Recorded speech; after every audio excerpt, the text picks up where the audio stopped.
Right, this is the Corris brake van which you'll be constructing. This particular one is the non-ducket version, which is around about probably 1930s, 1940s onwards. There is another version which is around about the 1900s, which has the ducket. Now this comes complete, as you see, all the parts to build the kit. The door is sliding. It's got a sliding door. The option when you're building the kit is to have a door without a window, because again that's what was done as and when they were modified throughout their life. It has a removable roof, so you have access to inside.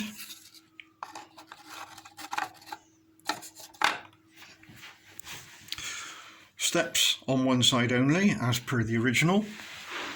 And then if we move around to this end, bars on the windows, and we have strapping. There we go, look like hockey sticks. And we have a mount tail light onto. And if we turn it round, you see we've got window with bars at both ends. And on this side, V construction. On the earlier models, the 1900s, it's in fact the other way up, so it makes an A section. So on the version that's available with the ducket, you'll find that that has an A rather than an inverted A.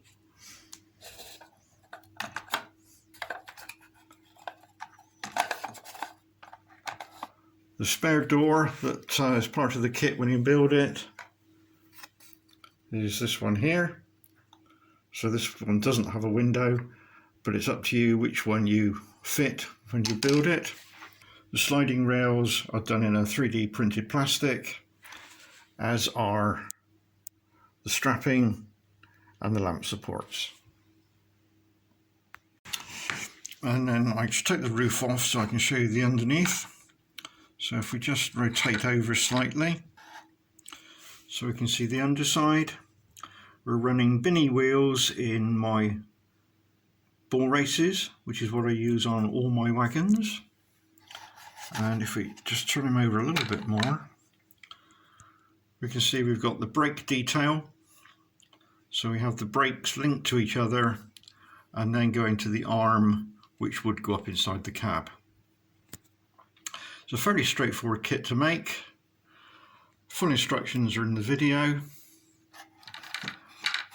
Any problems, any bits you break, then just give me an email and I'll send them in the post. Now during construction, the actual video doesn't actually show it in the correct order. The last part to be actually built should be the undercarriage and wheels, but I've in fact done that halfway through the video. It's fairly obvious why towards the end of the video, when you're mounting the roof, why the undercarriage should be the last part that's fitted. Together with the side step, that should be the last part. So the video is being edited so that you will actually construct it in the right order, but throughout the video you'll see parts fitted which are only fitted later on. That's about the only way I can explain it. If you follow the video through in the order that it's shown, then you'll have no problems. Thank you. Right, we're going to start with construction of the jig that will support the roof when we come to finish the brake wagon and fit the roof. It's a fairly simple unit to start with. There are some similar items in the kit, so it's important to sort them out. They'll be labelled with the word jig, and you'll have 2 pieces with holes and another 3 with slot, and you'll have 5 long pieces with slots in, with again with the word jig on. So it's fairly obvious how these go together. So put the 2 end ones to one side for the moment, take the ones with the slots, and they literally slot together. So if you do the inner ones first, you need to do this on a flat surface, makes it a lot easier. Doesn't matter which way round they go because they're all symmetrical pieces.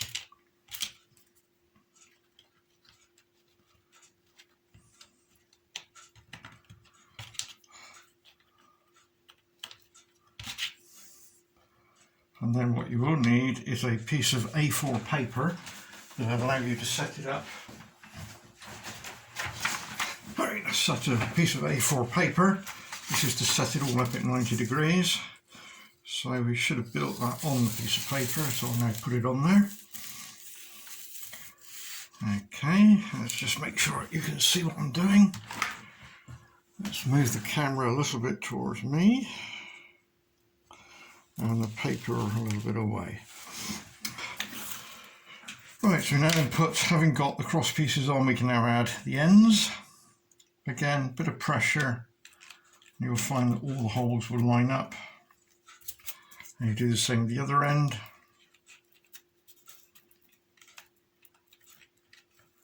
Jiggle it around a bit till they all go in. And then while keeping some pressure there, move it down to the side of the paper and set it up on the edge so it's following the edge of the paper. And then we take our super glue.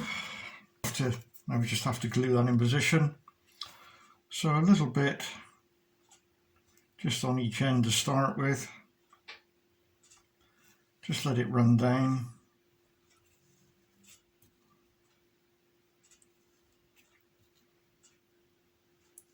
Again, check that it's on the piece of paper at 90, and then go at the other end.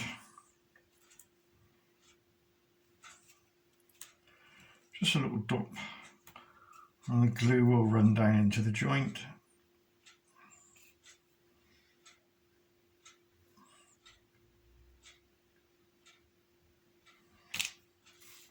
A little bit of pressure. Again, we can still move it around a little bit. Not too crucial. And then we can literally just go down and do the bits in between.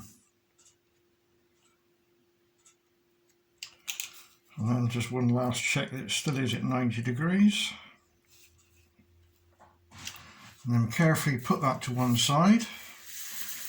And we'll move on to the next section of building the wagon itself. Right, let's move on to the wagon. So the parts we're going to build, this particular wagon is going to be the non-Ducket version. Now, the non-Ducket version had a few changes done to it during its lifetime, and we can incorporate some of those if we want to within the model. When we come to the changes, I'll explain what you can and can't do, and then it's up to you what version you build. All the parts are there to do it.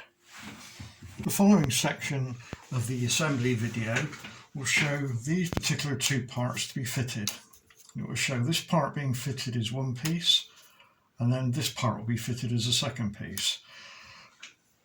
The design has changed. These two parts are now contained into one piece. So as you can see, they in fact will join together like that. So they've now been superseded by one piece. So when you're asked to fit these two parts, then please replace it, and you'll find you'll be supplied just with one part here. So the actual construction, the gluing is all the same places, except this will go in as one piece.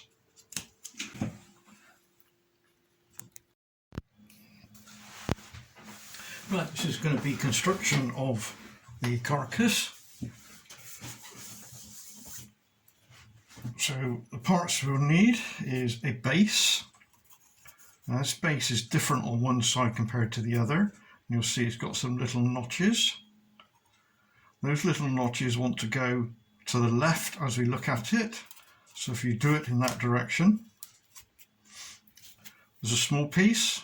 Again, you'll see there's some little notches, and if you just push it in, you'll see they line up.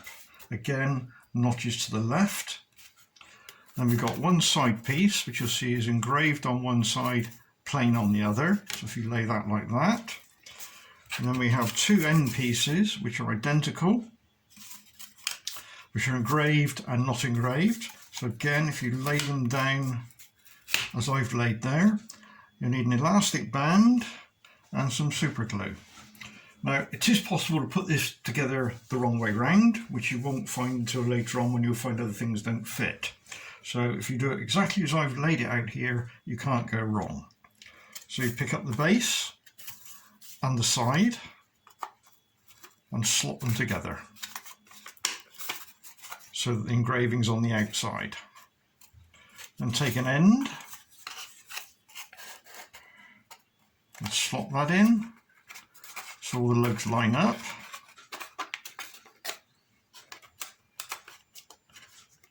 Now it may be easier at this point to just with 3 fingers and a thumb hold it together in that corner there, and then we'll introduce some super glue into that corner and just pull it around along the joins, and that will wick down in and hold itself firm. Just hold that for 5-10 seconds, and then if we put some more about halfway along, don't put any on the very end yet because we need to get in there with some more bits of wood, and then make sure it's pulled in at the top, so it's pushed in and pulled in, and again just run some super glue down that edge and wait 5-10 seconds.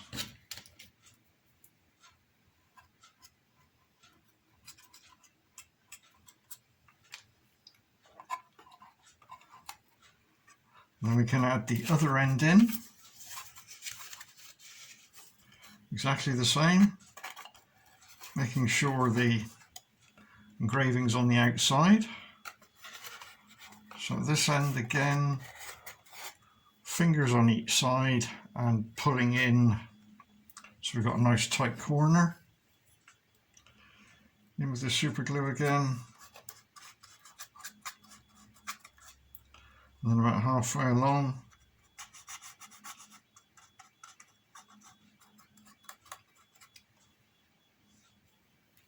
wait for that to go off a little bit. Then we just put some at the top. So again, making sure it's pulled in tight.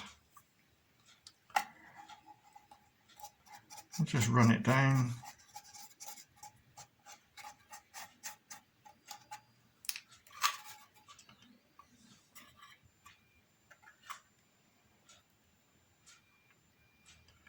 Five, 6 seconds for that to dry.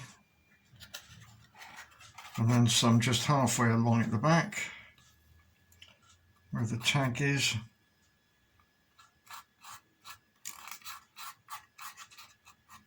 Making sure it's pulled in tight. Right, now we can add the next piece, which is this piece here. You can see how it goes in so that all the slots line up.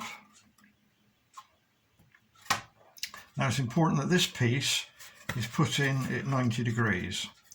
It's very easy to glue it, as you can see, like that or like that. It's obviously got to be at 90 degrees.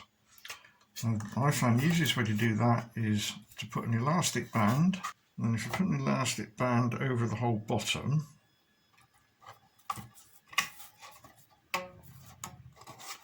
and everyone's got a different way of doing things, that pulls these ends in tight and means that this, wherever you put it, will stay.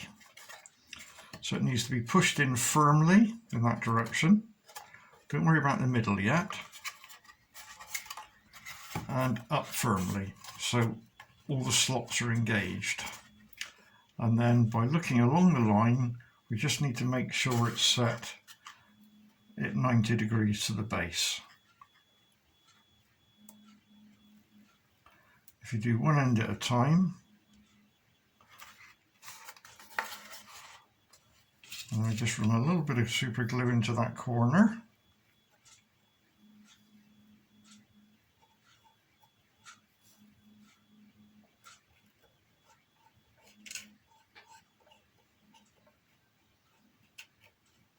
Don't go overboard with it. Then we go to the other end, and there may be a slight twist, So it just wants a little bit of a help to bring it back up to 90. And again, making sure that it's engaged in the lug fully.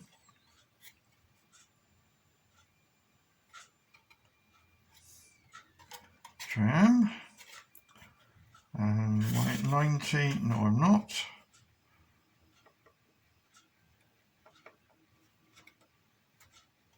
So I am now. So a little bit of glue now into that corner.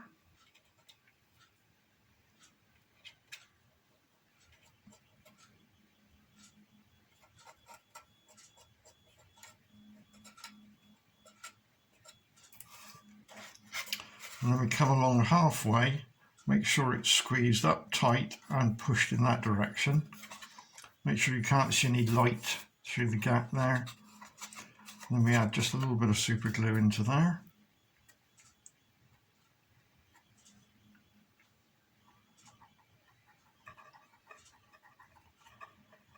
On that edge.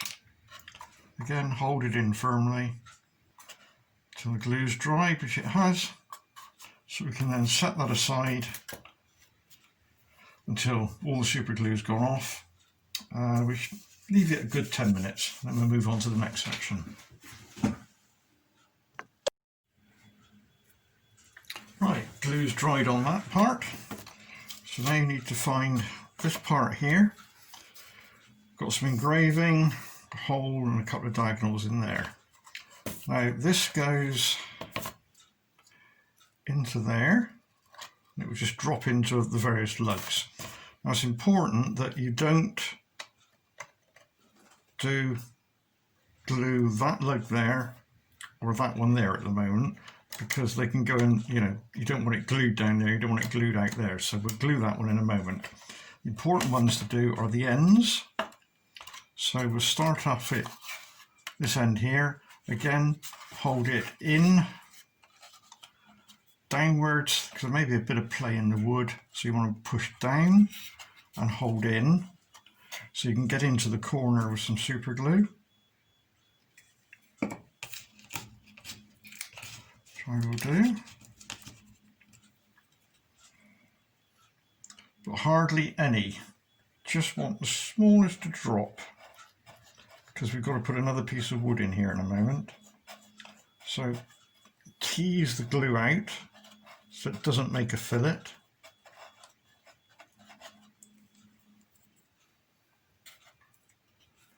And do the same with the top surface, or the top part. Again, very small amount, and really tease it out. I say we don't want to fill it in there.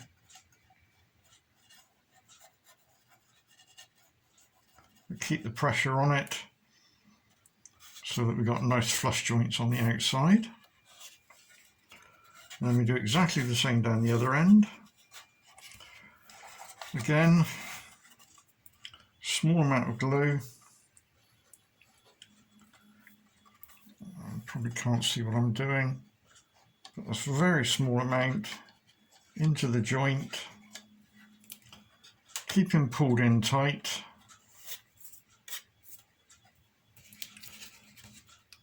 A minimum amount of glue. Keep moving it around. And move up to the top. Again, very small amount. Keep moving it around.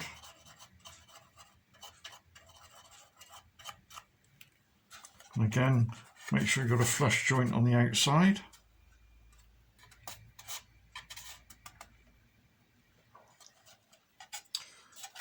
And make sure you haven't glued any of those parts there. So then we can move on to the next section, which is this part. Now this part's quite fragile because there's two big pieces and a little piece joining to the top. And it's got two lugs. Now this slides down inside, and the two lugs, if you look down into there, you'll see the two holes in the base, which is where those lugs go down into. So we're going to slide, which is the reason why we didn't put any fillets of glue in those corners, because of sliding this down. If you have put a fillet in, then just take that corner off and that corner off with a bit of sandpaper just to give it a slight bevel. So then we drop him down and we put him into the slots at the bottom.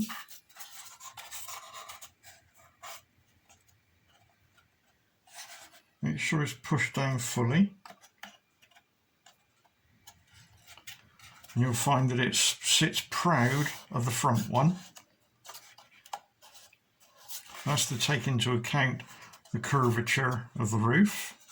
And then pull it forward until it touches the one we just put in. And again, make sure it's pushed firmly down. And when he's down in, should find that you can't push that down or that down because the lugs have pushed in, and you should end up with a small lip showing at the top there of about 1 millimeter.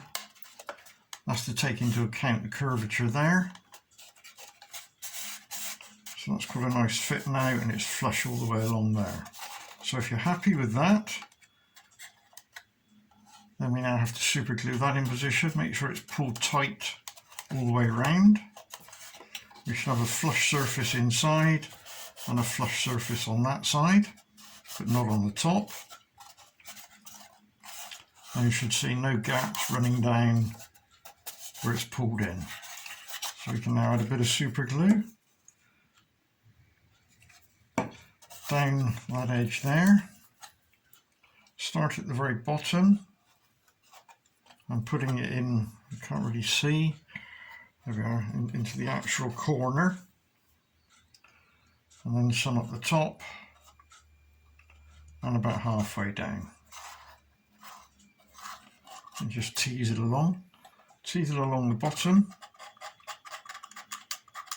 So it's done on the bottom edge, and we do the same this side, in the corner, at the top, about halfway down, and a little bit just near the opening, and the same on the other side.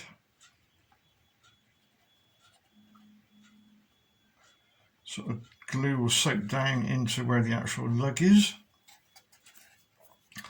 and then very carefully put some underneath there, and then just gently squeeze that together.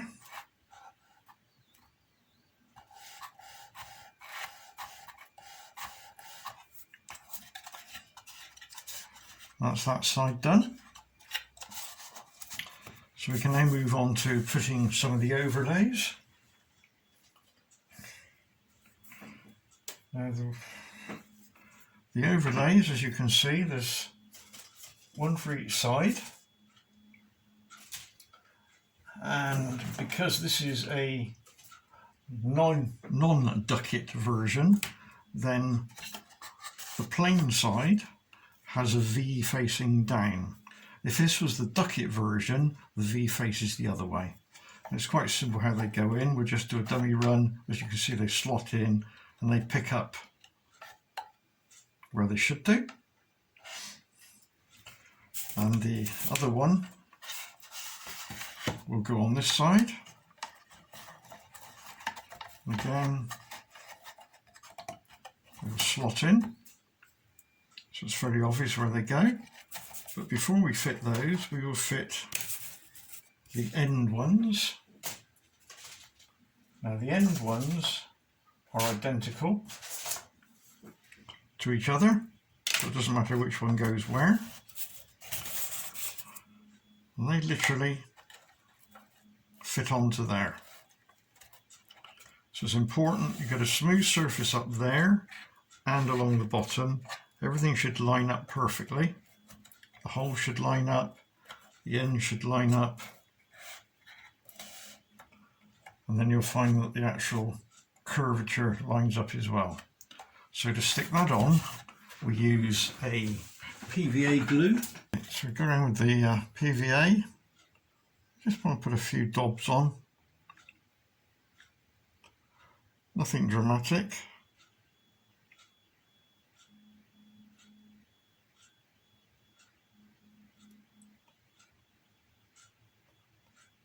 just enough to hold it in place. And then just dab it around with your finger, spread it out a bit. Now, using a PVA means that it's not an instant glue, so it gives us a chance to move things around to make sure they're lined up. So lay them on.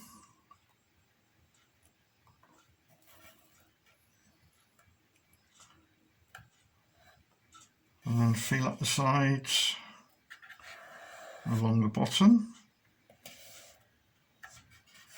And just have a visual look.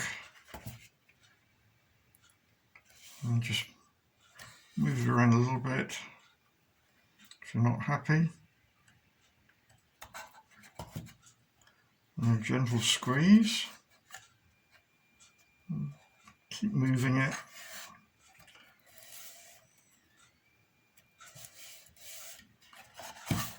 You should have an equal gap running down for the window.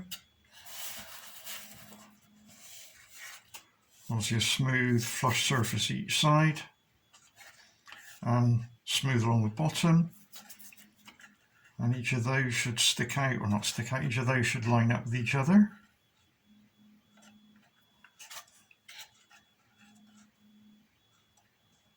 So again, still plenty of time to move this around. You can put it on a flat surface and push down. It's another way of doing it. So that's flush. And when you're happy, squeeze it down all round. And then using a knife blade, you can remove any excess glue that's come through. When you're happy, just rub a wet finger or a damp rag up the side to make sure there's no glue showing proud. And then we can move it over to the other end and we do exactly the same thing. Right, so that's the two ends done. Now we can put the sides on. So bear in mind to get the right one on the right side, because you can quite easily put the wrong one on. So on the plain side goes the V. That will slot down in. And you'll find that it makes a nice flush finish there and there. And again, you'll find that it's slightly lower at the top surface to take into account the radius of the roof when it comes down. And should be a nice smooth finish along the bottom. So we'll glue that one on now. Again, we use PVA. Same method as before.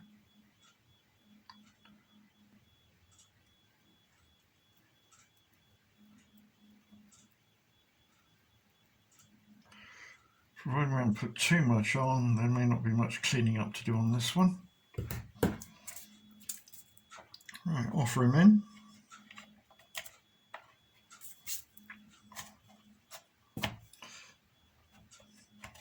Gentle squeeze all the way around. Put on a flat surface. Make sure the ends are flush. We've got an equal lip running along the top there.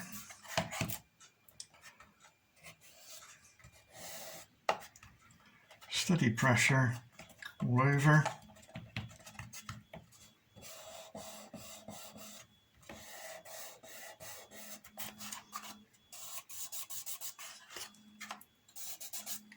Any sign of glue coming through, again a damp finger or a damp tissue. And as before, any glue that's oozed through, just remove with a knife blade.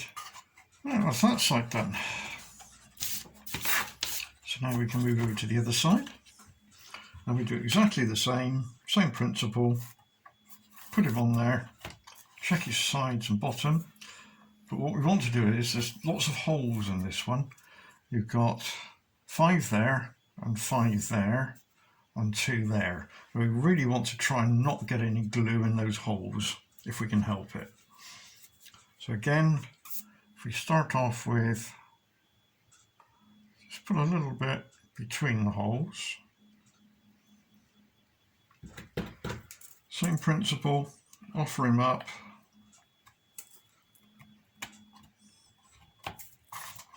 Flat surface, pushing down. Make sure it's flush on each end.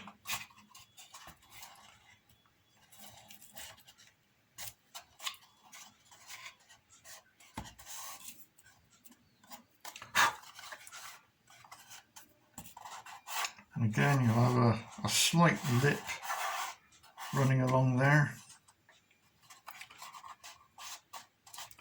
And you'll have a slight lip running down there.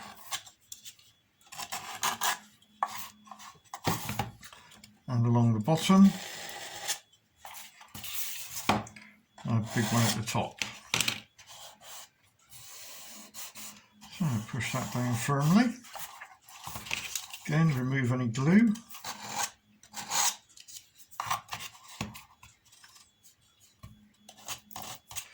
Right, I seem to have done that one quite cleanly. Make sure it's pushed in firmly on the ends.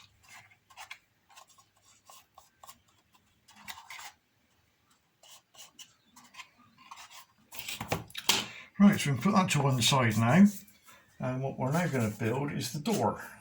The sliding door has had a slight modification made, and that is that the cutout in the backing piece is larger than the front part.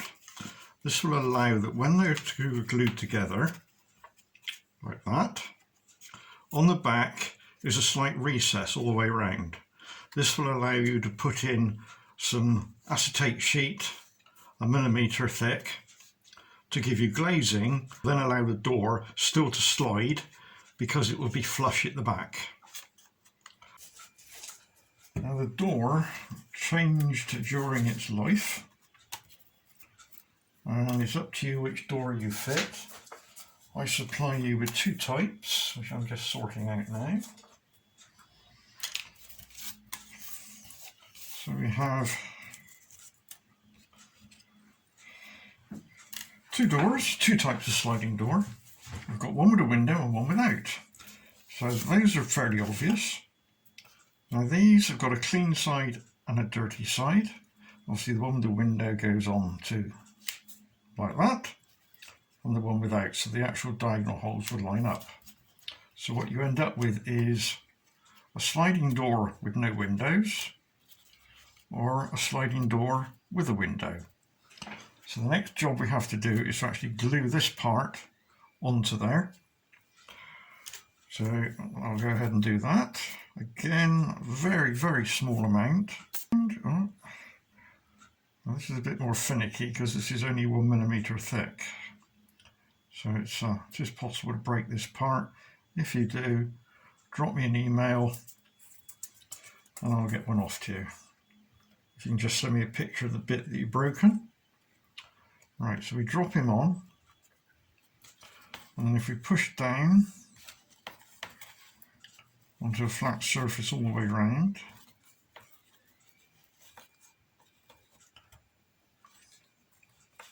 that should line it up.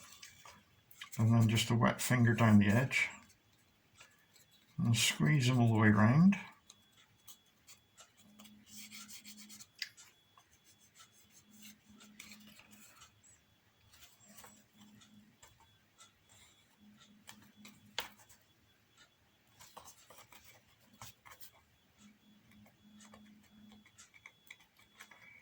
Obviously try and make sure that it is straight and doesn't look like a banana.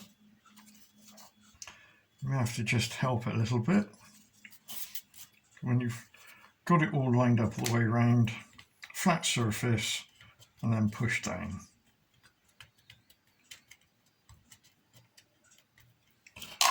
And any glue that's come through again, just clean off with a knife. So while that one's drying, we'll do the other one. Again, this one's easy to get the wrong way round. You need to do it so the actual holes line up.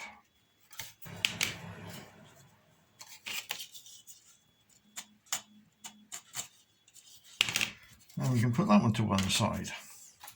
Now we'll show you how the door fits and where it goes. So we use on the windows at the moment, and that will drop into there, into the recess, and as you can see it will slide. Now if it's a bit tight, then what you're going to have to do excuse me, is the top and bottom surfaces, just gently sand it, just take any high spots off, maybe a bit of glue come through. The wood may have moved a little bit, although it should all move together. The other way, of course, is a flat surface and just rub it backwards and forwards.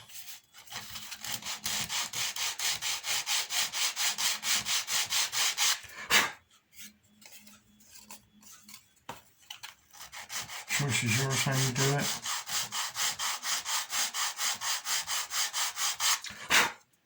If you do it, in fact, until you lose the burn mark on the door, the burn mark on the side of the wood. You sanded the door to make it a nice sliding fit. Should slide from one end to the other. I've already prepared the other door. So it's up to you which one you put on, but which one we're going to fit is the permanent one. Now it's fairly straightforward, I think, where the window goes at the top, if you're going to fit the one with the window. If you're not going to fit the one with the window, just bear in mind where the arms are, where the handle is. It wants to slope in that direction. Of course, you could put this one in upside down if you wanted. So I'm going to fit the one with the window. Also, before you actually do this, you may want to do some painting beforehand, because once the door's in, you're not necessarily can get in behind there. So think about painting before you move on to the next stage. I'm not going to paint mine. So the next bit you will need is the two plastic runners which locate the door in position. Now we've got 5 holes along the top and 5 holes on the bottom, and we have a plastic runner with 5 little pegs in it, and the pegs are on the raised section. Now it's very easy to put this in the wrong way round. If you put it in the wrong way round, you'll see, if we line up the holes, that it's pointing up. It's missing the door completely because the pegs are offset slightly. So we want the pegs and the raised section, as I've got here. So the pegs are towards me and the slightly raised section is towards me. And then if you turn it like that and then drop it down into the holes, remembering to put the door in, of course. And then we do exactly the same on this one, except this is the other way round. So the pegs are facing away, the raised section is in that direction. So as we rotate and drop him into the holes,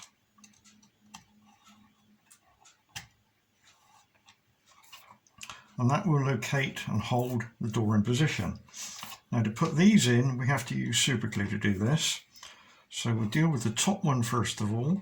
So bearing in mind, take it out, get your super glue ready. You're going to go really, really careful here because it's very easy to get the glue to run and lock the door in position. So we tend to put, if you put the door in that position and then a little bit of glue or super glue into those 2 holes and that hole there, and then for these you want to put it near the top of each hole, as I've done there. So turn him over as we had it before, into the hole, find the first one first, and then follow along with your fingers and gently push it down.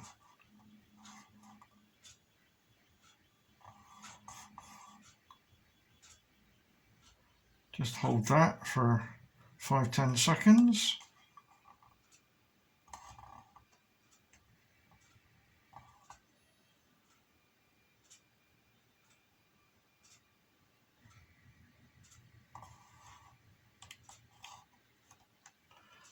And then make sure the door can slide.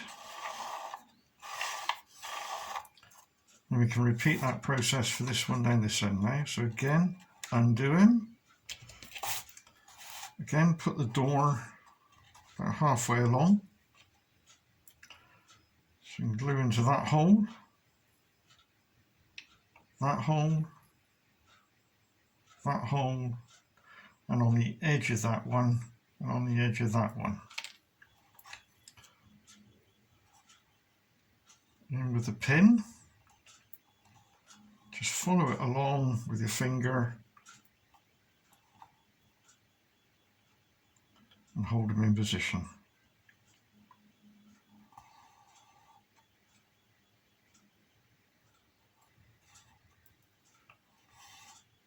And again, make sure you got slide on the door.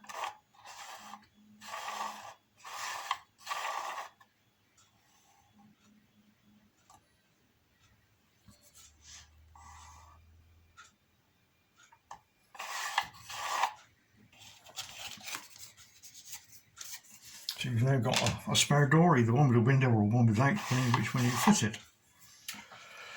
So that does that side of it. So that's the basic carcass done. Right, so next thing is to fit the strapping, which are these hockey sticks, I like to call them. Now these aren't, again, easy to fit, they're a bit fiddly. But eventually, let me put them in a dry position. We'll dry build it first of all, and then we'll work out how we're going to glue it in. So let's get the position right first of all. They need to go with the hockey bit facing in, and then the bolt head there wants to line up with this piece here, like I've got there. And then it wants to run smoothly up the outside there. So that's the position we've got to try and put it in. And again, we don't get much shot at this because it's super glue. So what I tend to do is, I know how I'm going to do it. So I then try and put a bit of super glue where that bolt head is on the other side, just there. So I know where it's going. I'm offering it up. And I'm level down that side there. So a little bit of pressure.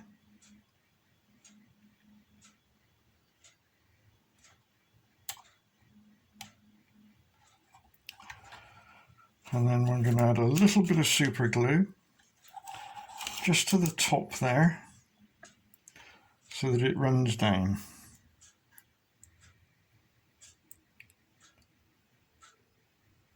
So that will run down inside. I'm going to do the same on that end from the, where are we? There we go, from the underneath. Just a touch, and that will wick down in. So we're now going to do that on the other side. You'll see that there's a very small little line added there. That line is to position the lamp bracket. Now the lamp bracket, there we go, so that's your lamp bracket, and that wants to go in relation to that little mark. The mark wants to go through the two bolts, if that makes sense. So it wants to go halfway between the two joins of the wood,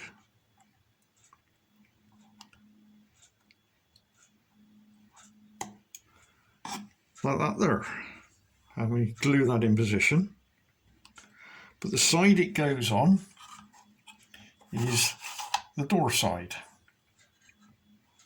Now if I understand the drawings correctly, it's also the door side at the other end. But I could be wrong, because I'm no railway expert. So I'm going to glue this one in.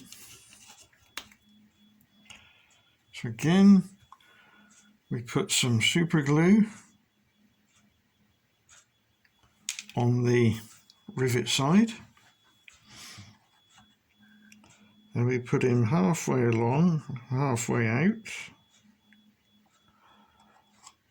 Push down with my fingers and square him up a bit.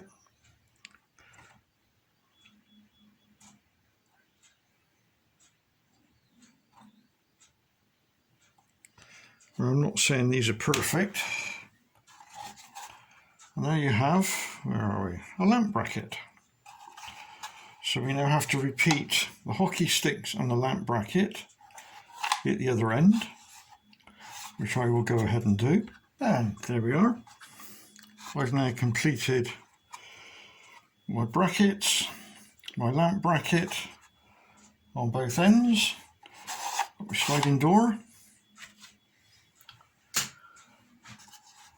So we can now move on and do the roof section next. So again, in the kit you'll find these various items. Now they look similar to what we've already used before when we constructed the jig for the roof.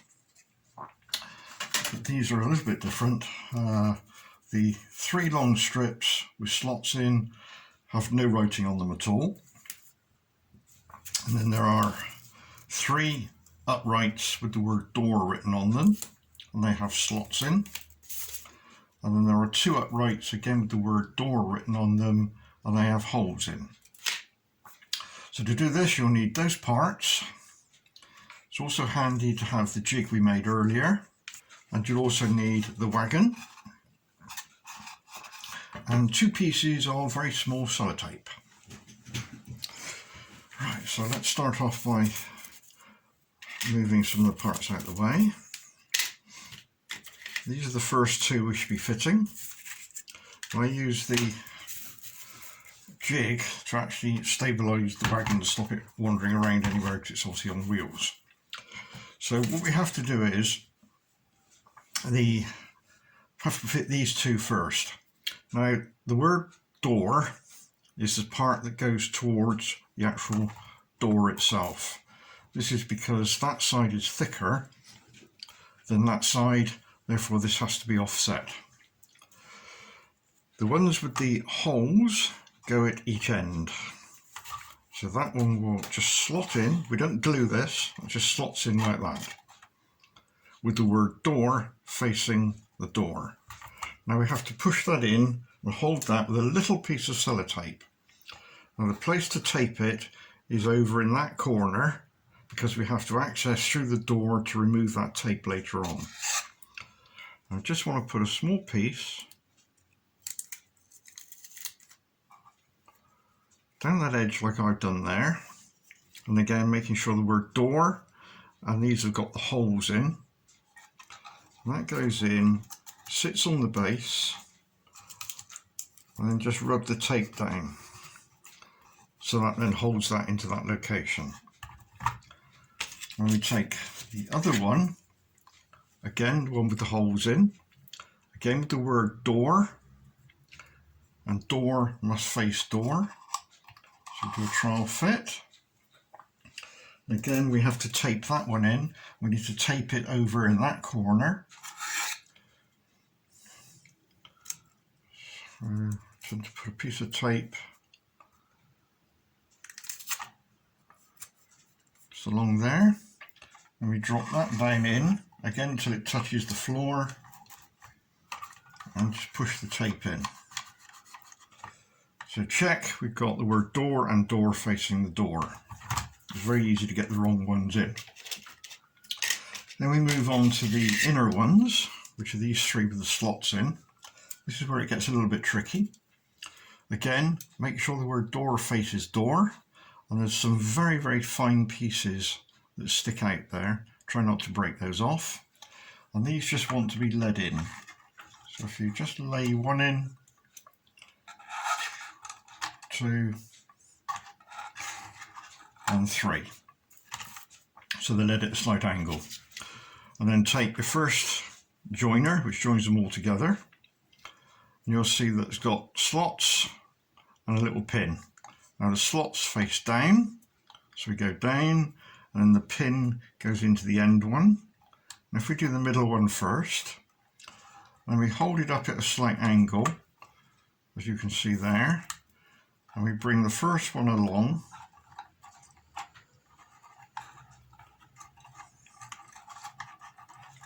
just slide him along until he joins up the first slot, as you can see I'm doing there, and that will slot down in. And then keeping a bit of pressure on there, we then move to the next one, slide him along till he lines up with the slot, and then again keeping a bit of pressure, we bring the last one in till he lines up, until he lines up, and then the last one you pull out slightly, jiggle them around till they drop down, and then that will then go into the end slot there. Now that's the difficult bit. The next one's fairly straightforward. Into the hole, line up all the slots, working your way along, and then the last one just pull back and drop them in. Then we do the same on the last side. Go careful on this side because the part's very thin.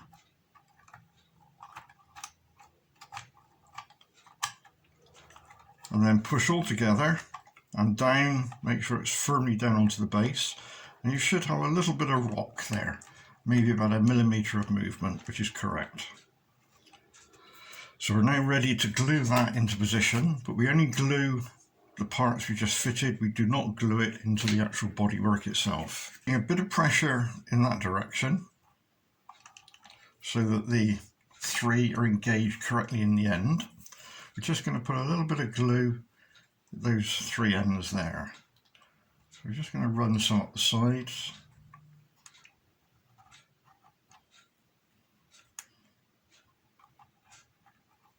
Make sure it's also pushed down firmly. And on the end.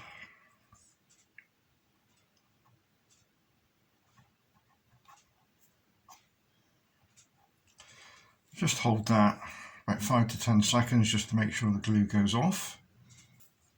And then spin it round. And then we do exactly the same this end. Again, a bit of pressure in that direction, make sure there's no gaps. So we've now glued our 2 ends in. Again, check, we've still got some movement there. So we're now going to go around and glue up all the points where it touches, making sure that before we do, that everything is flush and pushed down firmly. And we just go around each joint.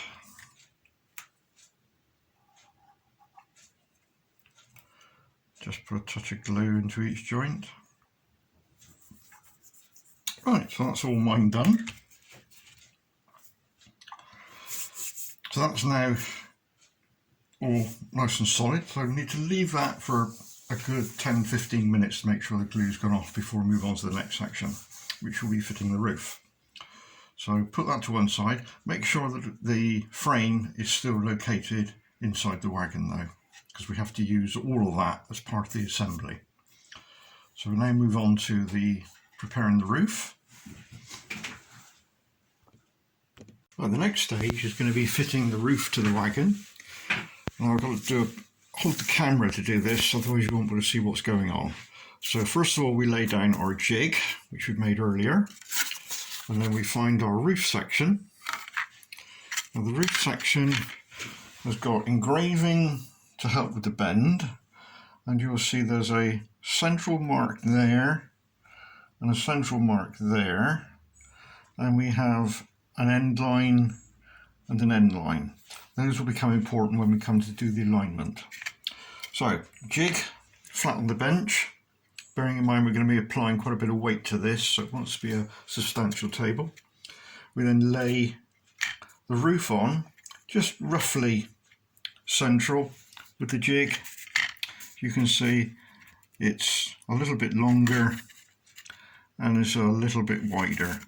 So just, feel it around with your fingers until it's about central.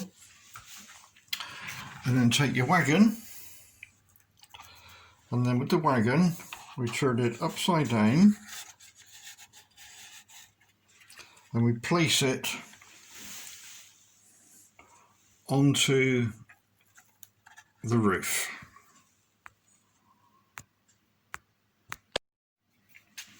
That's better. I've now put the flash on. Right, so then we have to manoeuvre it, as you can see at this end, until the central line lines up with the centre of where the notch comes through. Let me go to the other end, and let's see if I can do this. And then we do exactly the same this end. It's much easier with two hands, but I'm using it with one. So we keep doing this from end to end.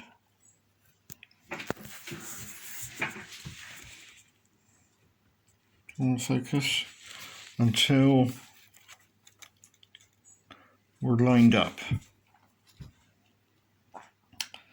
So that doesn't look bad, that end. And how are we doing this end? Okay, should come across just a touch. Right, when you're happy, then what we have to do is to apply pressure to the wagon so that we bend it down onto the jig, which I'll do. So I'll just pull back a bit so you can see what I'm doing. So we apply pressure. You see it takes up the shape. We can gently release it and prepare for the actual gluing. Now, I've sort of shot myself in the foot here because I've done things in the wrong order. The actual wheels, undercarriage and step should have been the last thing to be fitted because we really need a flat surface here to actually apply a weight. So if the undercarriage wasn't there, you can put a can of beans on there and a big toolbox to push it down fully. So as I don't have that facility because I fitted my undercarriage, then I'm going to have to do mine a different way. As you would have seen from the video, there are instructions at the very beginning telling you that the order I've done it in is the wrong order. So I will then make up now a temporary system to push down so that I don't damage my wheels. And then we'll move on to the gluing section. Right, I've set up a temporary weight. Right, what you need to do is to make sure you've got alignment correctly once it's pushed down on, is on the non-door side, you'll see that the line, the third one in, 1, 2, 3 in, let's just bring that into focus, is about 0.5 millimetre off of the, where are we? Come on, about 0.5 millimetre off of this part here. Now if we go round to the other side, there we go, you can see the line actually runs along the vertical formers. That's these parts here we're talking about. That's these there. You can just see the line runs along there. It's slightly offset because the actual formers that the roof goes onto are also slightly offset. Right, I've now fitted a very heavy toolbox, as can be seen, to push it down firmly. So we now have to go around and run some glue into the various joints, which I'll now do. Excuse the camera shake. So where we have to put the glue, we use some super glue and we try and run it into the end joint there. Then we go halfway along into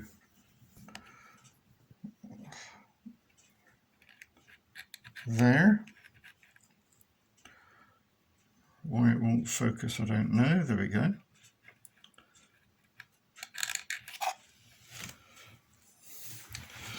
And then we do the same in this corner, making sure it flows around, and then just tease it down gently. And we work our way along, and we do this at every former point.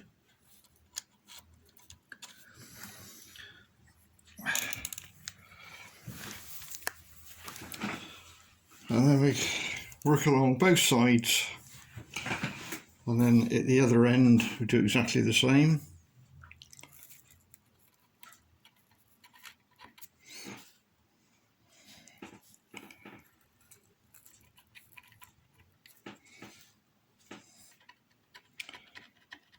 I'll just go and do the other side now. Right, that's both sides done and the ends done. So that now needs to be left for a good 15 to 20 minutes before we take the weights off, just to make sure the super glue has gone off. So we'll wait that 15 minutes and then we'll remove the weights and see what we've got. Right, I've left mine a bit of time. So the first thing to do is to remove the toolbox.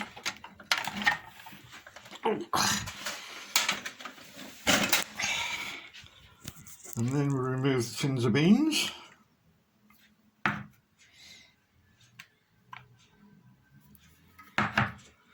And in my case, I've got to remove the packing pieces I've used on top. So the moment of truth is we pick it up and the roof stays attached. Right, this is where it gets right, so the next job now is to go in through the door and to remove the bits of tape that are at each end. That should then allow us to lift the whole roof off, which I will go ahead and do. Right, so I've got the camera mounted a bit better now. So we go in, and in my case I'm just going to use a little steel rule to remove the tape. Do that from each corner. That then will allow us to lift the roof off, put the body to one side. Now there are lines scribed which cut into the wood. That allows us to break these off. So if you start at that end, just a gentle twist and they'll come off. So we work our way along doing those.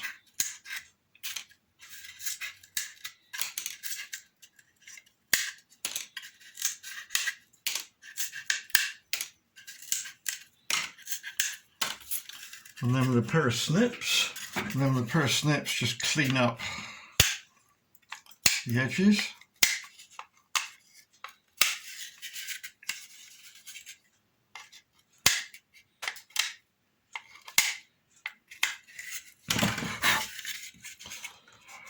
Then we can go for a trial fit. Now, it's just noticeable that there's more roof showing on one side than the other. Obviously, the more roof side wants to go onto the thicker side, so it should only in fact go on one way. So if we just turn that over and drop him on, well, that's a nice fit. So make sure you got it round the right way. When viewed on the end, you should have more or less the same overhang. If we try and put it on the other way round, you'll find that there's a dramatic overhang in the wrong direction. So it will only in fact fit one way. So that's your roof on. So the next thing to do is to reinforce the joints on the roof. And this is done again with super glue. I'll show you where we put the reinforcement. I'll show you where and I'll just run the glue along.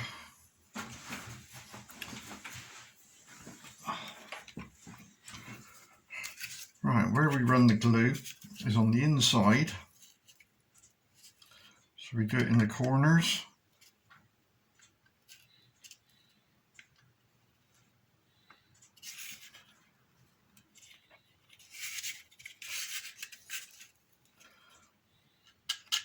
And then just put some glue on each of the formers halfway down.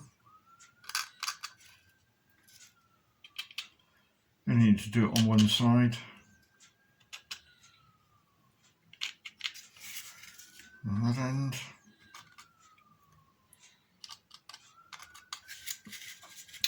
And what I'd like to do, just to make sure, is to add a little bit of glue halfway along.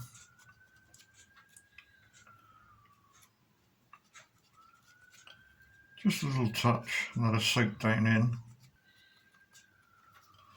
Now we leave that to thoroughly dry for 15 to 20 minutes, maybe half an hour, to make sure the super glue's gone off. And don't be tempted to put this onto the wagon at this point, because if you do, the various bits of super glue, you'll never get it off again. So that then completes the wagon. Nothing else to do on it. Obviously bits of taper inside, you can remove those. Painting, glazing is up to you. Oh, what we haven't done is the handles, of course. So we need to do the handles. Now the handles, you will find in amongst all the bits a jig, which I'm looking for at the moment. There we go. It's called the handle jig. And you'll also find in the kit a length of black stiff wire, which is about that length. So the first thing to do is on the jig, yeah, you can see that. If you just lay it on the longer one, so you see there's a straight line there, that's your bending point, because that will line up with the one we're going to do, which is the diagonal one there. So if you lay it on, have about 10 centimeters, have about 10 millimeters sticking over, just bend it over with your finger. And then while holding that straight up against that end, we bend the other one over, slide him off, cut him off, and again you want about, oh, I don't know, it's up to you really, guess, about that much sticking out, and then that will then drop into the holes.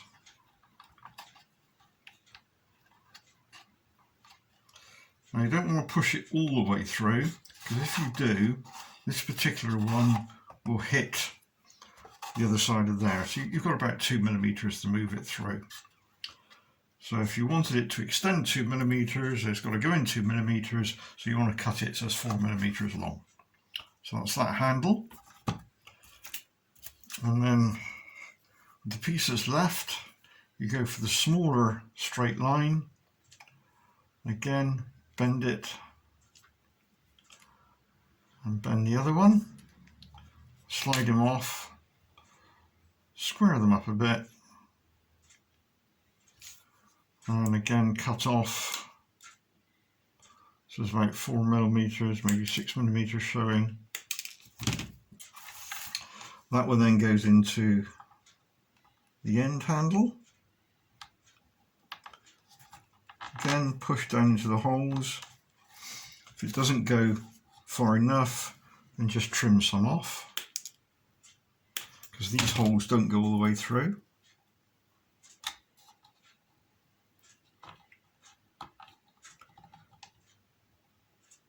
And if you're happy with the size of how far it sticks out, make sure you can still slide it. We then have to glue these in position. And I find it's best to do again with super glue, just a small amount on the end of a stick. And if you just touch where the handle is, that will wick down into the hole. I'd advise doing this with the door halfway so that if any glue goes through it doesn't end sticking itself in. And we do the same with the handle that end.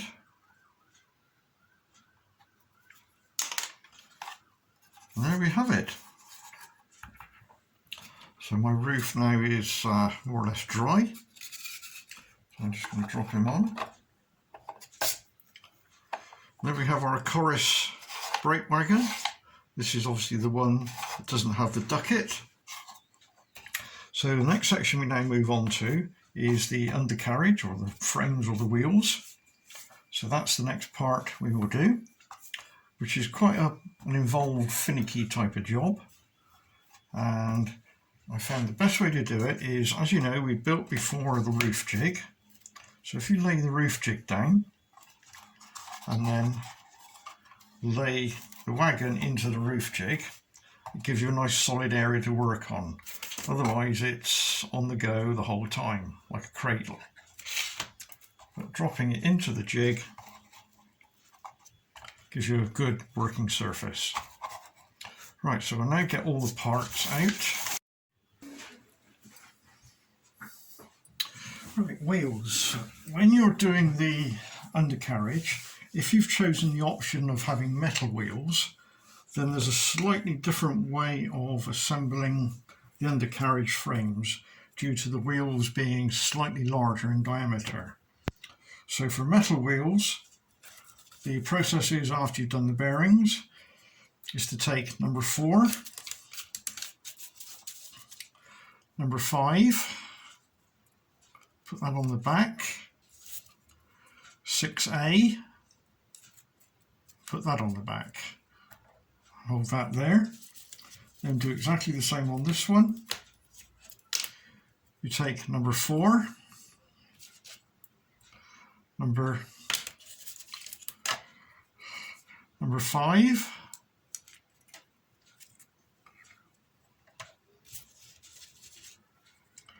and number 6. And then you need to be quite clever with your hands here. Pick up this pack first, hold it together and insert a wheel. And do the same on the other end. And then using this pack, drop him on top. And then together you've got to bring it down and lower it as one piece into the frame. It is possible, just not easy. You have to manoeuvre it around a little bit, but it will go.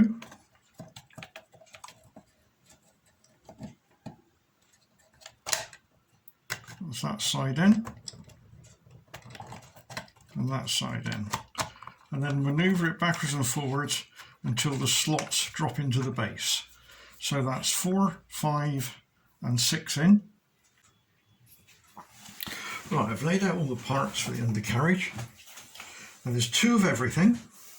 So there's 2 of number 1, number 2, number 3, number 4, number 5. There's 2 of number 6, but it's 6 and 6A because there's a left and right handed one. There's 2 of 7, 2 of 8, 2 of 8A. Now 8A is a thin material, 1mm, where everything else is 2.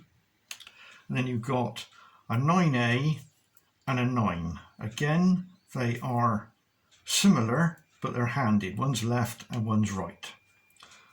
Pair of wheels and 4 ball races and 4 spreader plates. So we'll start off by putting the wheels to one side, and if you select the 2 pieces that have the word ball race written on them, so you take the one with ball race, and the ball races go in from the back, as you can see I've done there. So then turn him over, so the ball race goes in from the dirty side. Okay, and then because the ball race protrudes slightly and we have to glue it in, what you then need to do is to pick up position piece number 3, and again dirty side, drop him on, and then that will allow the ball races to not poke all the way through. So you can then put that one down. So then we do the same with the other number 4. So 4 with ball race written on, turn over, drop the ball races in, and pick up number 3, dirty side to dirty like that. And again they will drop in. So what we're now going to do is we're now going to glue in the ball races to those 2 pieces. And we do that with super glue. So again, get your super glue ready. And what we're going to do is we're just going to run some super glue around the top edge there, around the flange, and that will then soak down in between the bearing and the wood. So the object is to glue the bearing into the wood and not glue the 2 pieces of wood together, not yet.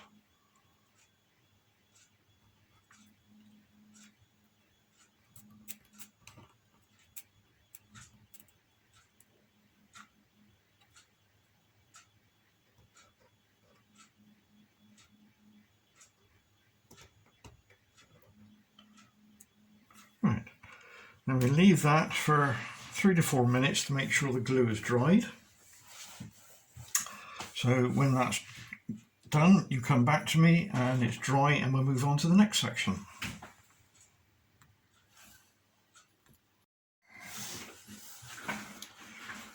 Right, so that's the glue gone off now, so now we can take them apart. So we lift off that part with the word ball race on. We do the same with the other one.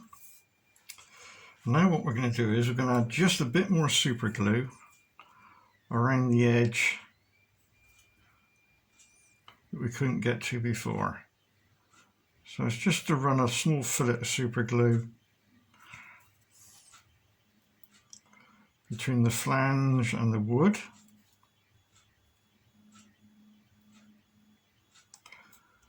And we can now safely put that down. And we do the same on this one.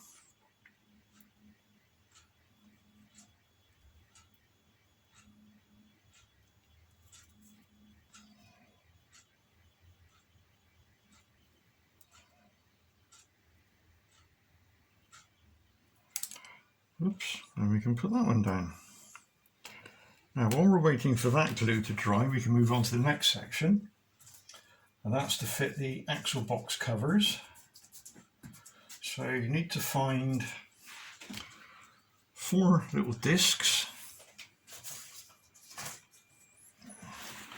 which look like, there we go, look like that, with engraving in the middle of them.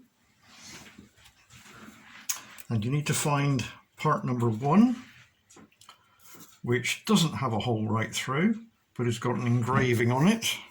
So that's part number 1. And what we're going to do is we're going to glue the cover over that circle. So the circle is engraved just to give you a visual guide where to put it. And to do that, let's just put that in a position where you can see what I'm going to do. So let's move the camera. Right, you can just about see that, I think. So for that we use a PVA glue again, just a small amount.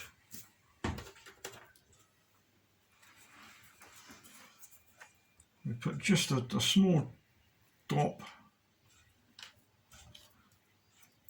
and then drop the cover over,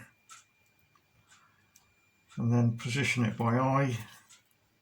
Do the same on the other one.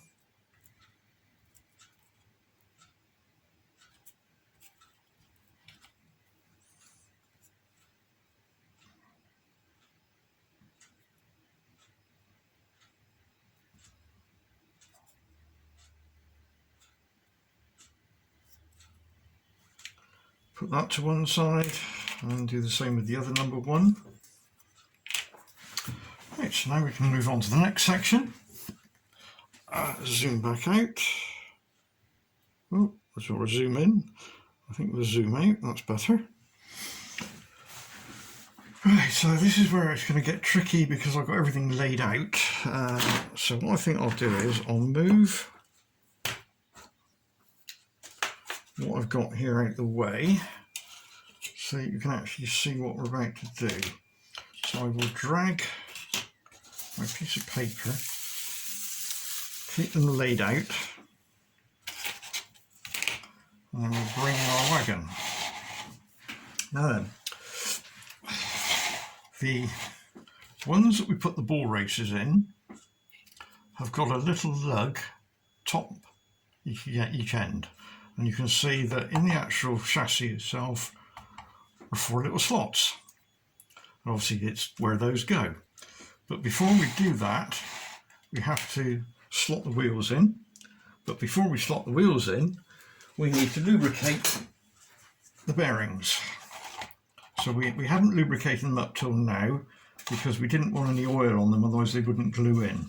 So just a little bit of 3-in-1 oil, just where the balls are. Do it now, you won't forget later on because they do get covered up. Then we take an axle. In fact, we take 2 axles and we slide it in.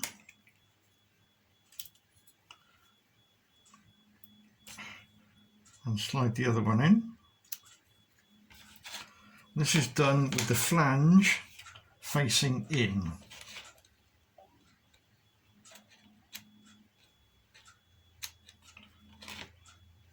So that's what you end up with. So you can see the writing is on the outside of each one. We don't glue this yet. So then we gently hold that and bring it over and we offer it up.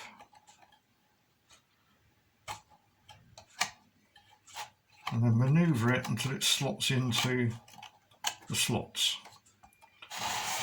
while trying to keep the wheels engaged.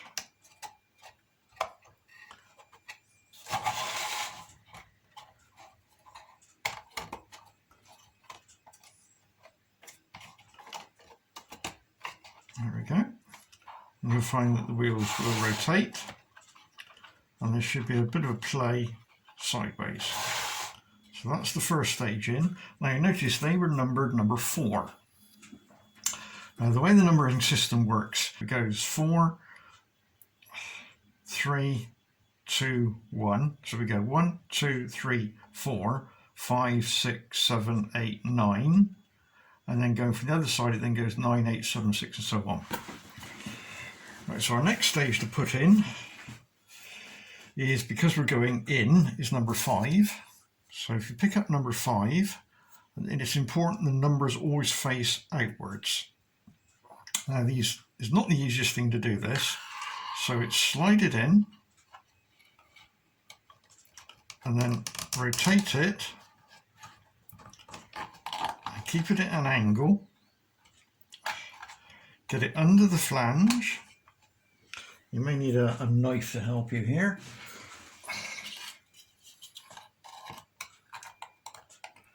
And then tease it up so it misses the flange of the wheel until it's snug against number 4. So we do that with the other one. Again, number on the outside. Well, there are other ways of doing this, but this is the way I found the easiest to do it.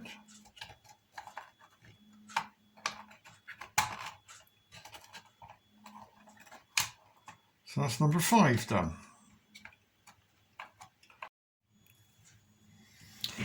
Right, so the next section, next bit we've done 4, we've done 5, so the next one to go in is 6. Now if you've got your wagon like I've got it here, with the door going to that end, so that's the fixed end, as I would call it. So the door, as you can see, is there, so that's the fixed end. So with the fixed end, we take 6A, so we've got them facing that way. Now those are very, very fragile, and this is not the easiest thing to put in. Different ways of doing it, this is the way I do it. So slide it in gently all the way, and then with that end slightly lifted over, come across, and in theory you should be able to get it under the wheel. So at a slight angle, so he's gone under that flange there, and hopefully under that flange there. So that's that brake in. Then we take the other one, which again,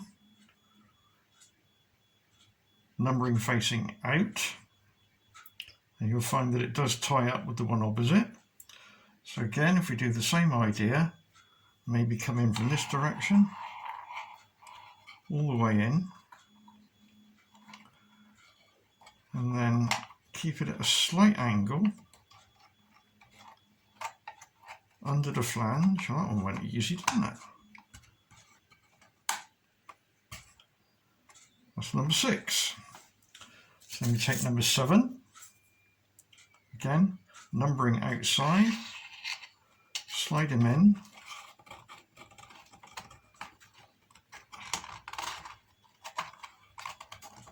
and up against one with the brake gear on. And do the same for this side.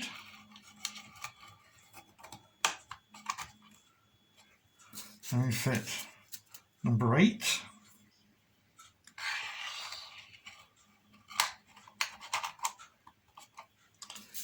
On number 8.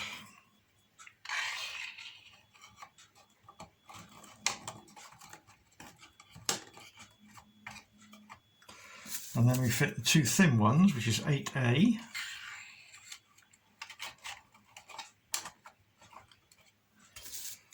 And again 8A.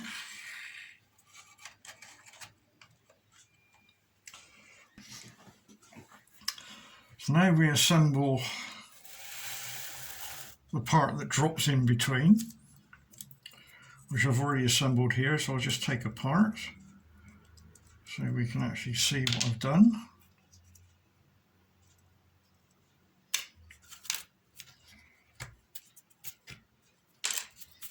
Right, so for the other part you need 9 and 9A, and you'll see they've got kicks in, or slots in them, which will allow it to drop down over the axle.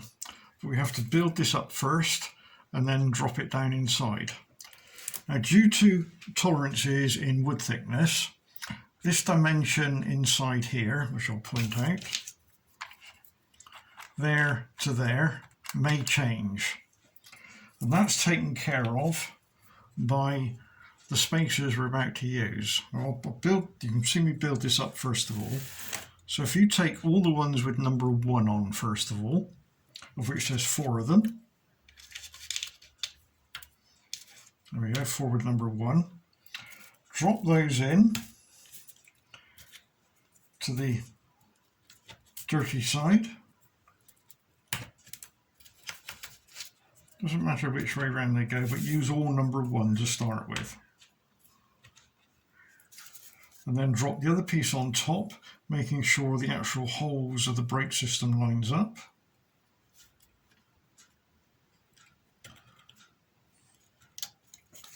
This is one of the more finicky jobs. and then roll him over and just grip him in the middle, and that has to drop into there, making sure that where the brake lines are join up with the brakes there, in which case I'm the wrong way round and I should be that way round. As you can now see, hold, hold, hold, hold, and that's the ones that go down into the compartment. Now then, next thing we have to work out, apart from bits dropping out of course, just drop him back in. Alright, I'll come back to that in a minute, it's not important. We have to see the gap and that gap there. So this is really tricky to do. Just see what sort of fit you've got.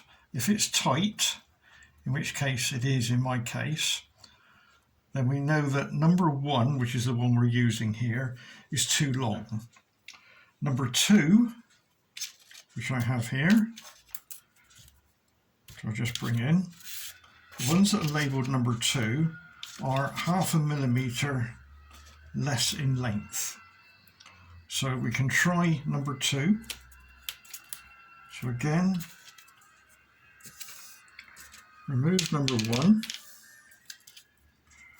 and drop in number 2.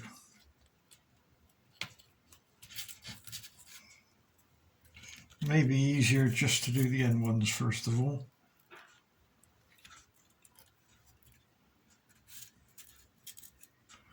And then with number 2 in there, again, see what the fit's like.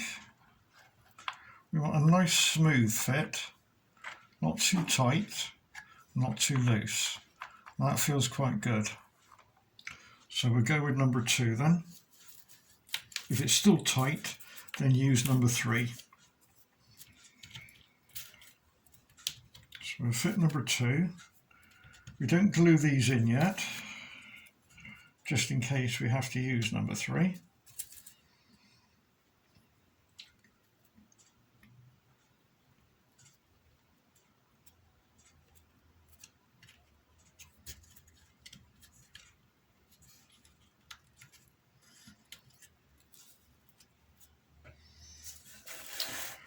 Right, so now fitting this is identical to fitting it with the plastic wheels.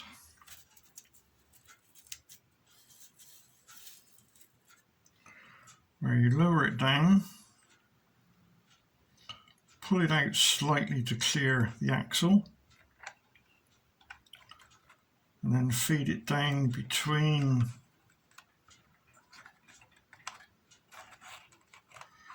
the bars you put in before.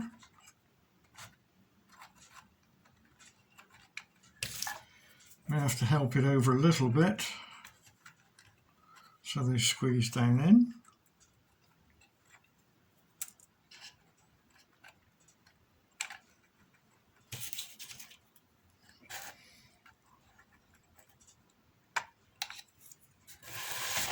I'll turn my around so I can't see what I'm doing. That's better. Right, my spreader bar has dropped out slightly.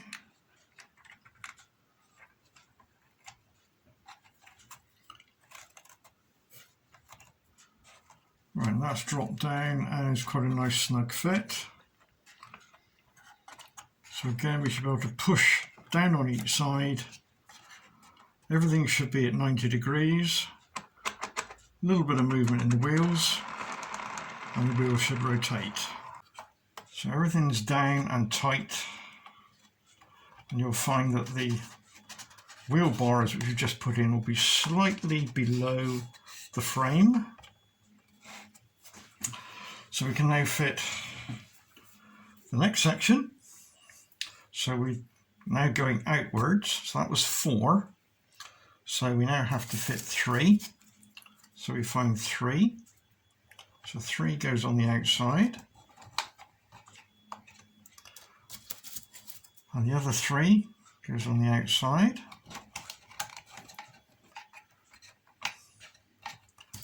And we fit 2.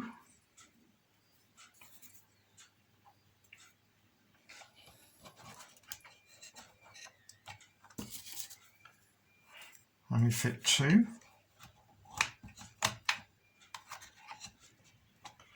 And finally we fit 1.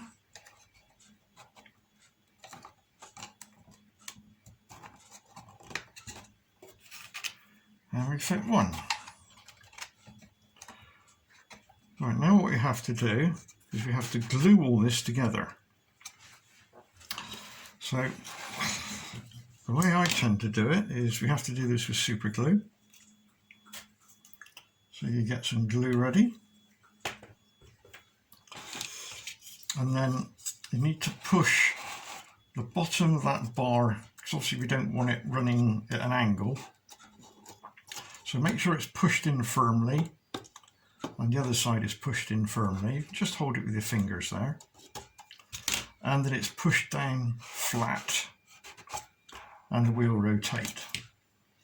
And then using some super glue, just run along that edge there.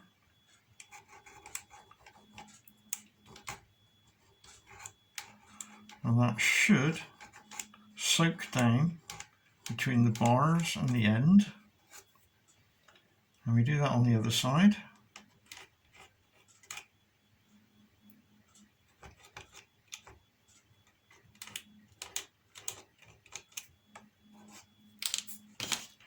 Again, make sure they're pushed in firmly.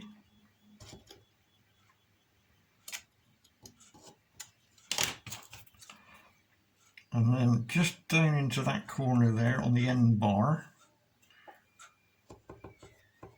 just run some super glue. And then where the spreader is, just run some up there.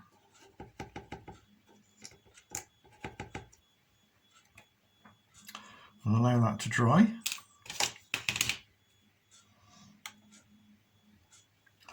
And then turn it round.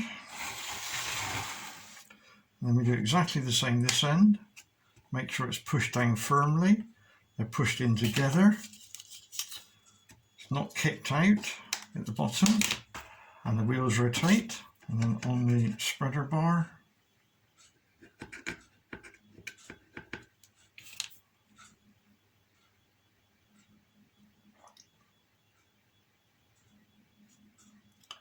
let that go off.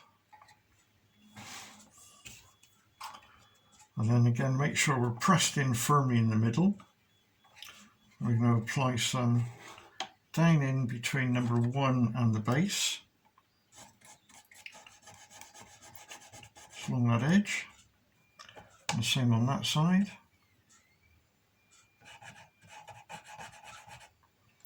Then we go inside where the spreader bars are, down the side on each one.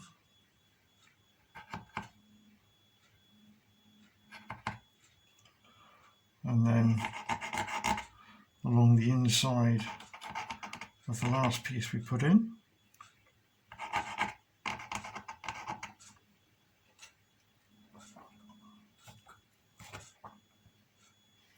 And that should be sufficient to hold the wheels in position.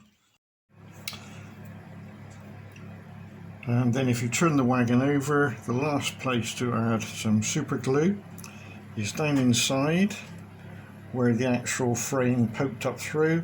So just run a bit of super glue into each of those 4 locations, just a small amount, and that will then wick down and firmly locate the undercarriage to the frame. So now's a good chance to actually make sure everything is firm and level. So you take a piece of track and you should put it on there, and there should be no rock. So I will go and try that now. Right, I've done that, and mine runs quite nicely.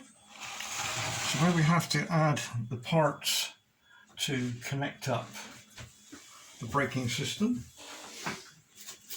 In the kit you will find that you're equipped with 3 cocktail sticks, and very gently, because again it's very easy to break these bits off, if you feed in a cocktail stick and just keep spinning it as you go until it sticks out both sides. And if you take a pair of pin snips and come in flush on one end and snip, and then make sure it's pushed back firmly and is not quite poking out of that one on that side, and then go with the snips again.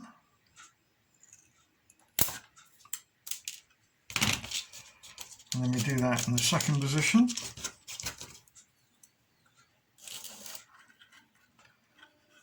Then just rotate it as you put it through.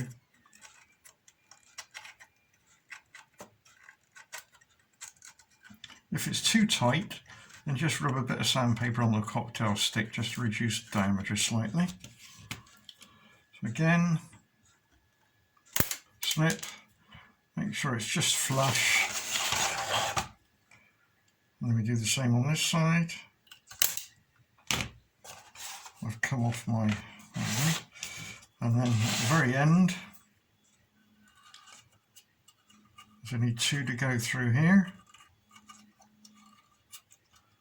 This is the linkage that would go up inside the cab.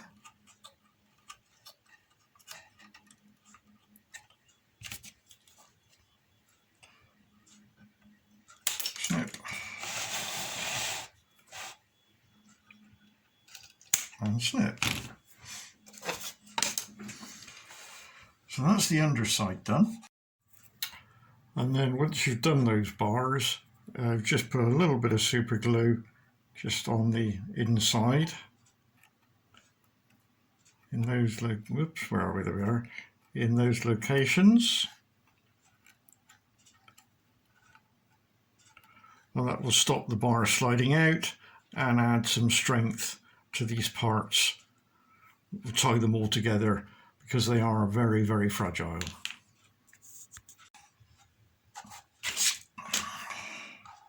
And we've got a bit of play in the wheels, which is what we need.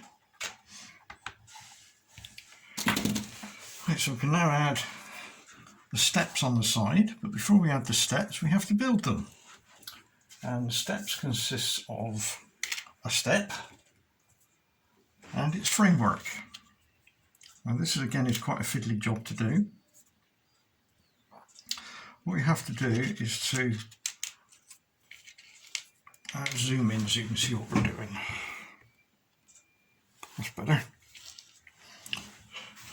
Right, so the steps go on top of, I think you can see what I've done there. So the steps slide in over there, so the bar runs underneath. So that's what we've got to do. So I found the best way to do this is again with some super glue.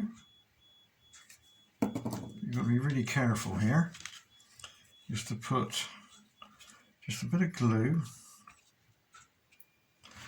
Oh, I can't see what I'm doing, there we go. A bit of glue either side.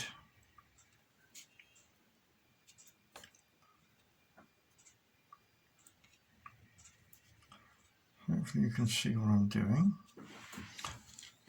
Oh, no, missed there again, right? Let's try that again. So I'm just putting some glue there. And then what I'm going to do is make sure it's up the right way. We then offer it up and pull it tight. So it's pushed down and then squeeze it onto the actual runners themselves. It's a bit fiddly.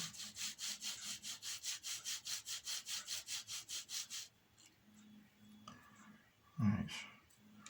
So we can then squeeze it a bit better all the way along.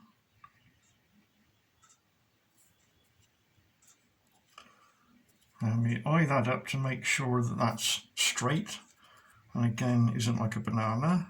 And just tweak it a little bit to bring it straight. And I like to run some super glue all along the edge just to give it some strength. Where are we? There we go. So I'm running along the join.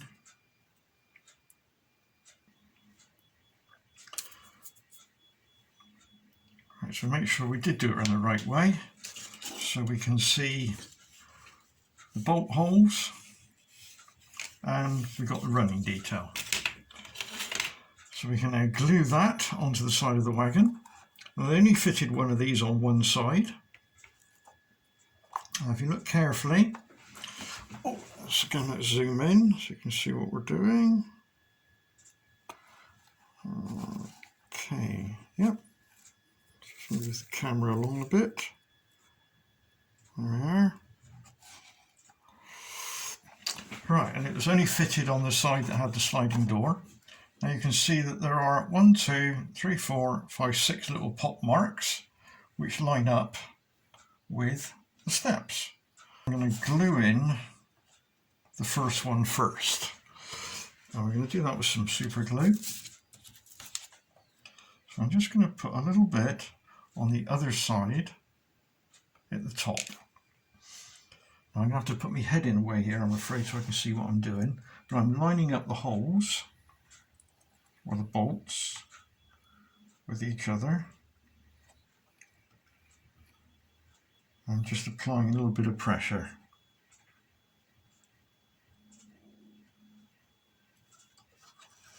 Which is what I've done there. And because I've just put the glue at the end, we've got a bit of movement there. So what I'm now going to do is the other end. We need to make sure that it runs level with so the gap in there is the same as this gap here. This one we can move in and out when we want to in a minute.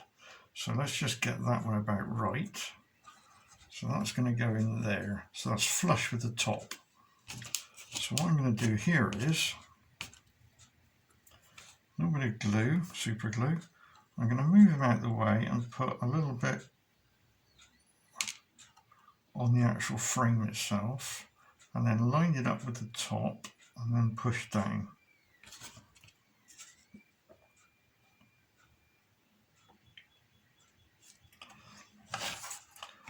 And then the one in the middle,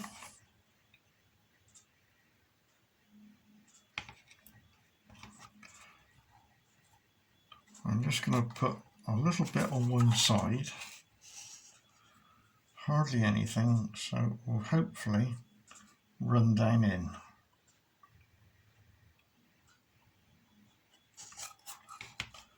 And then a bit of pressure on there.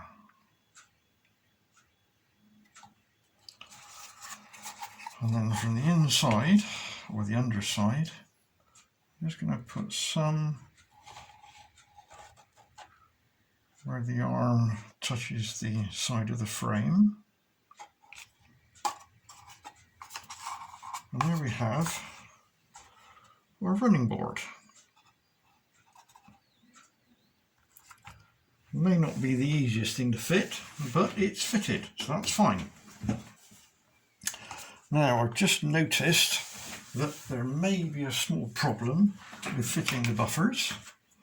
So we'll just have a look at that a moment. I may not have left enough room to get everything in. So we'll just have a quick look at that a moment. Yeah, okay. So the spreader is really in the wrong place. So the spreader wants to go that way by 2 millimeters, and then there'll be room. So on your version, the spreader beam will be pushed in further, and that will then allow you to get your nut on. So the principle is a pair of pin nose pliers. Okay, so what I would suggest is coupling, and then a washer,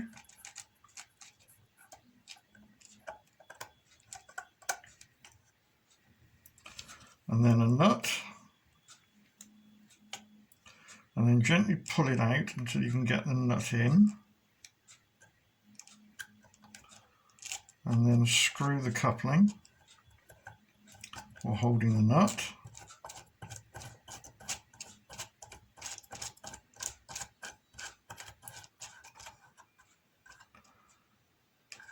And then the coupling in the right position, you've got to tighten up the nut. Now I'm not going to because my bar is beginning to bow a bit. Right, so we can then do the same on the other end. Tighten the coupling. And again, it's obviously going to start to bend it slightly, so I shan't tighten that up. In fact, what I should do on the production version is I shall move that forward by 2mm, and I should also put a hole in it so that the bolt, because if Binny decides to put longer bolts on, so the actual bolt will then go through the hole. So that makes that a lot simpler for the future.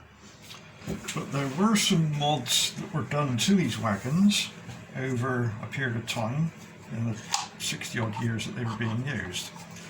One of the modifications that they actually did was they reinforced the ends. Now what I'll do is I'll supply you the bits that you can do this if you want to, it's up to you entirely. I'll just prop that up so you can see what we're doing. There we go. Now in the kit you will find 8 very thin long bits, and I think it's 4 short bits. Yeah. Right. Now the way these go, if you look carefully at them, let's bring one up so you can see what we're looking at here. Bring it into focus. We've got a dirty side, and then if we roll it, we've got a clean side. So dirty side, clean side. Now the clean side, what they did was they put strengthening bars that ran up like that. Let me just push that in.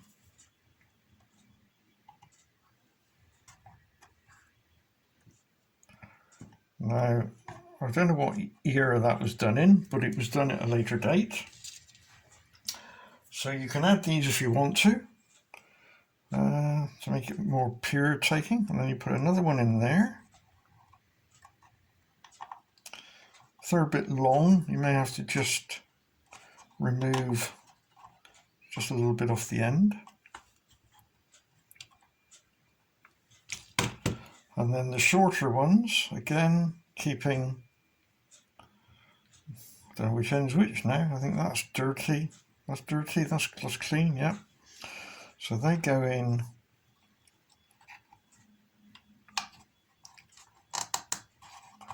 there.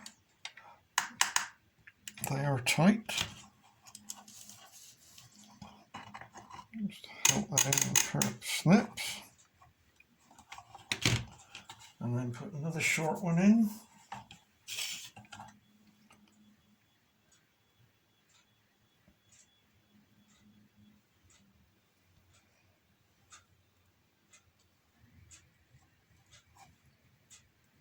Just that way around.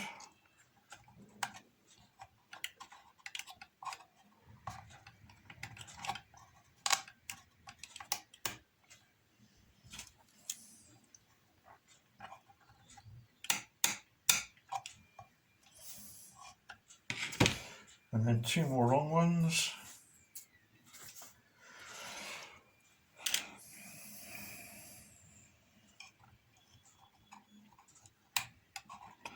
Yes, I think in your version these will be a little bit looser. These are a bit too tight. Yeah, we've got a bow there. So I'll just take that one out a moment. And we'll just take a little bit off the end of there with a piece of sandpaper. Hardly anything.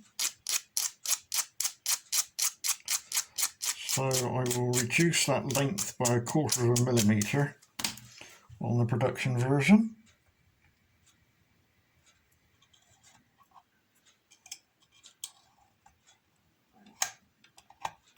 That's better. In fact, this one's the same, so I'll just sand some off now.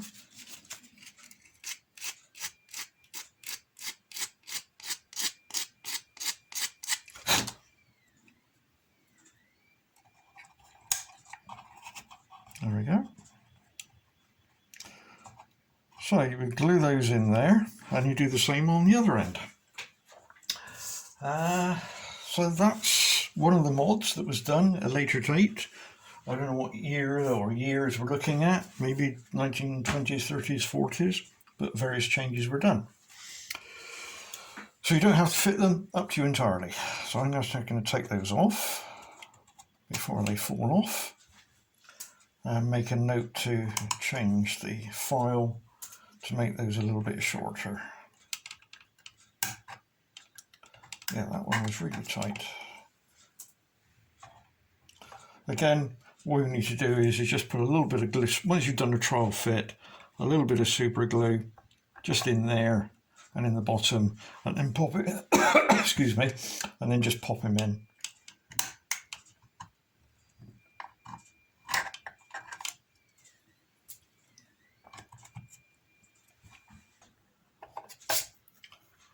Then we have our Corris Brake Wagon. This is obviously the one that doesn't have the ducket. There will be one with a ducket, which will be coming soon. Thank you. Please enjoy.